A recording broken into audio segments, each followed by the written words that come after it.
Hello guys, welcome to my channel. इसी प्रकार सारादिन बिरयानी खाइने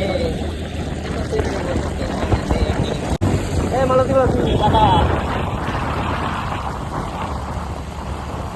আজকে ছিল সানডে। আমরা ইকো পার্কের পিছনের দিকে যে রাস্তাটা রয়েছে বেশ সুন্দর করে সাজানো, সেই জায়গাটাতে যাচ্ছিলাম। এখানে আইফেল টাওয়ারও দেখে নিয়েছি, এখানে ঝিলপাড়েও গেছি। ঝিলপাড়ে গিয়ে ভাবলাম একটু হাওয়া টাওয়া পাবো, কিচ্ছুই পেলাম না, পুরো গরম। দরদর করে আমরা সব ঘামছিলাম। আর এদিকে সুব্রত হচ্ছে গিয়ে মালতী মাসি গানটা অবসেসড হয়ে গেছে। মালতি মাসি গুড নাইট। এখানে মালতী মাসিকে গুড নাইট টাটা বলে আমরা চলে যাচ্ছিলাম এখন খেতে। নিউ টাউনের ওখানেই গিয়ে আমরা খেয়েছিলাম পাস্তা, মোমো, আরও অনেক কিছু খেয়েছিলাম। তো এখানেই ভিডিওটাকে আমি এন্ড করছি। টাটা, দেখা হচ্ছে নেক্সট কোনো মিনি